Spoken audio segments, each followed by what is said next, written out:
చాలా ఆయన తగ్గించుకున్నాడు, ఒక రిక్తునిగా చేసుకున్నాడు. రిక్తునిగా చేసుకోవడం అంటే చాలా తగ్గించుకోవడం. మనం తగ్గించుకుంటున్నామా ఏసే సన్నిధిలో? ఎంతమంది తగ్గించుకుంటున్నారు? మనకి ఎంత యాటిట్యూడ్. సో ఈగో లాంటివన్నీ కూడా ఏసే సన్నిధిలో ఉండకూడదు. తగ్గించుకున్న వాళ్ళని ఏసే ఇచ్చిస్తా అన్నాడు. ఏసే ఏం చెప్పారో అది చేశాడు. తెలుసా మీకు? ఇప్పుడు నేను మీకు 100 బోధిస్తున్నాను, నేను అలా ఉంటున్నానో లేదో నాకే తెలియాలి.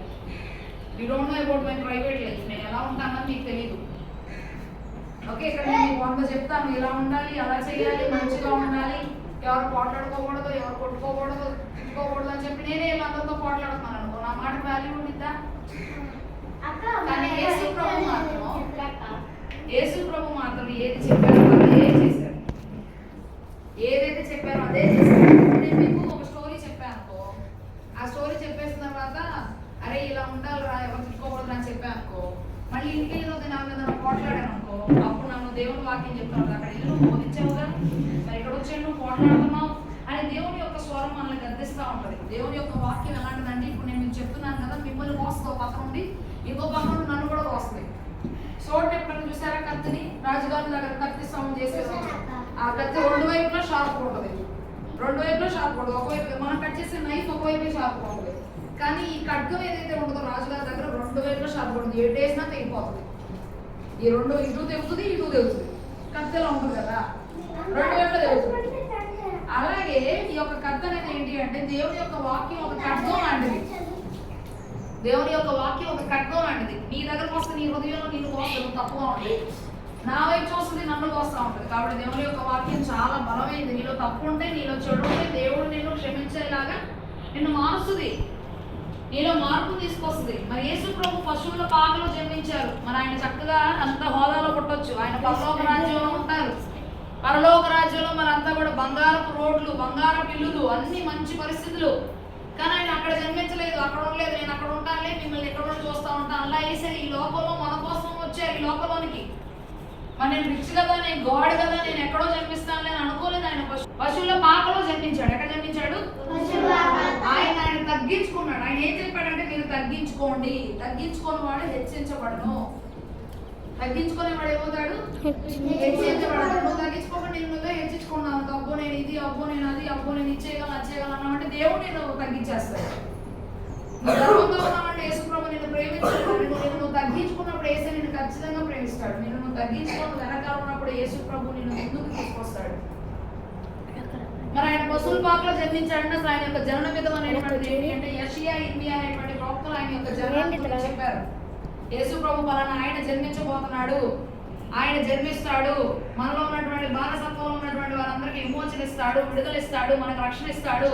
మనం అందరం కూడా పాపం చేస్తూనే ఉన్నాం, పాపంలోనే జీవిస్తున్నాం, పాపాన్ని మనం విడిచిపెట్టలేదు. కానీ అయినా యేసే మన కోసం ఈ లోకంలోకి వచ్చారు.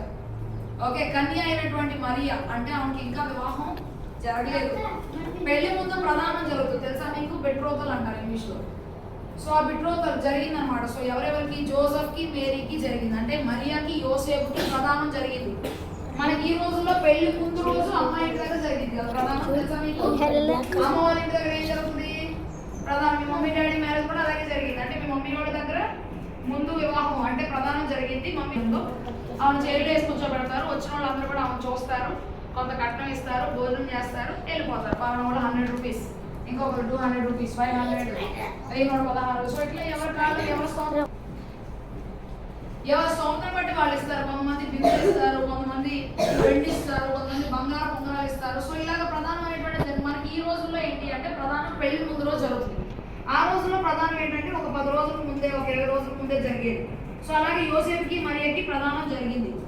ఓకే, సో అలా జరిగినటువంటి తర్వాత మరియ దగ్గరికి గాబ్రియేలు దూత వచ్చింది. గాబ్రియేలు దూత చెప్తుంది, ఇగో మరియా భయపడము, నీవు కుమారుని గర్భాన్ని ధరించి కుమారుని కంటావు అని చెప్తుంది. ఆమె మరి వివాహం జరగలేదు, వాళ్ళ హస్బెండ్తో ఆమె లేదు.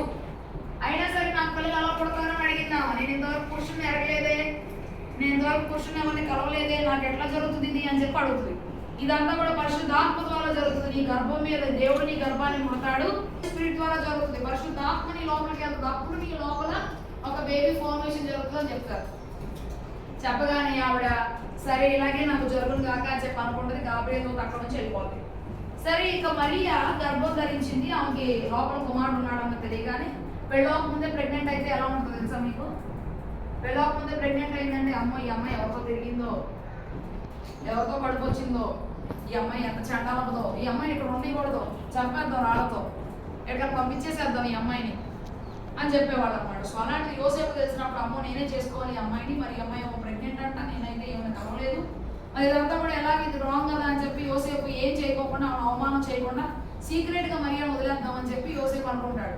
అప్పుడు యోసేపుకి కలలో గాబ్రియేలు దూత చెప్తుంది, ఆమె గర్భం ధరించింది పరిశుద్ధాత్మ ద్వారానే కానీ వేరే విధంగా కాదయ్యా, పరిశుద్ధాత్మ ఆమె మీదకి రావడం వల్ల ఆమె గర్భం ధరించింది, వేరే ఒక పురుషుల ద్వారా ఆమె గర్భం ధరించలేదు అన్న విషయాన్ని చెప్తారు.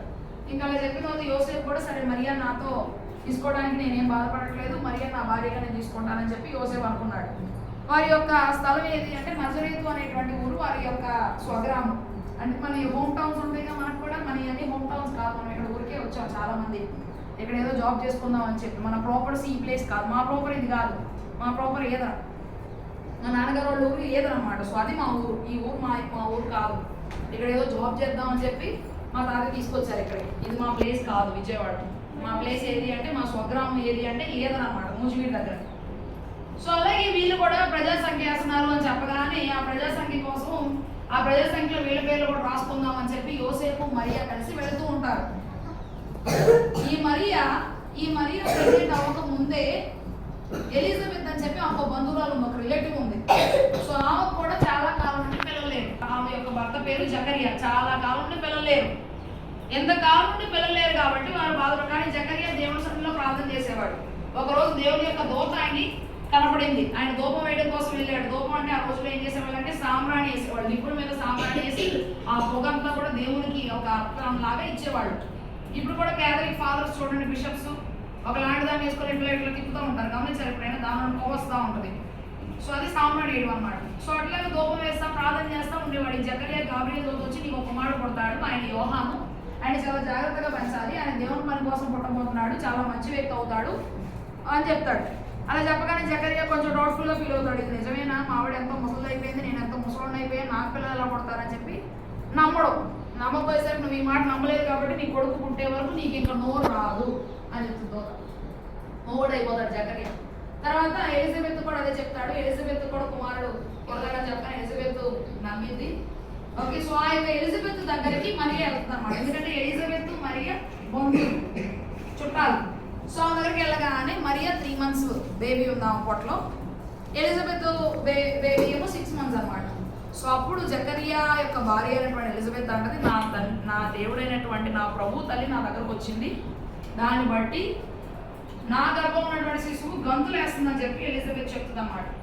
ఓకే, సో ఎందుకంటే ప్రభు యొక్క తల రావడం అంటే చాలా గొప్ప విషయం. మీకు ఒక సాంగ్ ఉంది తెలుసా, మీరు విన్నారు లేదు నాకు తెలియదు, Mary did you know that your baby boy will one day save our sons and daughters. అంటే ఏంటంటే మేరీ నీకు తెలుసా, నీ కుమారుడు నువ్వు ఎవరినైతే కనబోతున్నావో ఆయన మన అందరినీ కూడా కాపాడబోతున్నాడు. ఆయన ఏం చేయబోతున్నాడు, మన అందరినీ కాపాడబోతున్నాడు. సో ఆయన చాలా గొప్పవాడు, ఆయన కనబోతున్నావు అన్న విషయం నీకు తెలుసా మేరీ అని పాట. సో అలా అన్న తర్వాత జకరియా దగ్గరికి ఎలిజబెత్ దగ్గరికి వెళ్ళిన తర్వాత చూసుకొని అక్కడ నుంచి మరియా వచ్చేసింది. ఈ వచ్చేసిన తర్వాత జనాభా తెలుసుకొని తూర్పు దేశం నుండి వస్తూ ఉంటారు. ఒకళ్ళు బంగారం, ఒకళ్ళు గోళము, ఒకళ్ళు సాంబ్రాణి తీసుకొని వస్తారు, పెట్టెలు తీసుకొని. ఏంటి అంటే చాలా విలువైనటువంటి వస్తువులు అన్నమాట. సో ఆ విలువైనటువంటి వాటిని వారి యొక్క ప్రాంతాల నుండి తీసుకొచ్చారు, బంగారము, సాంబ్రాణి, గోళం. చరిత్రకారులు ఏం చెప్తారు అంటే ఈ యొక్క బంగారం అనేటువంటిది మన దేశం నుండి వెళ్ళిందేమో. ఎందుకంటే మన దేశం బంగారానికి చాలా ఫేమస్, తెలుసా మీకు? our country is very famous for gold spices కి మన దేశం సుగంధ ద్రవ్యాలకి బాగా ఫేమస్ మన దేశం.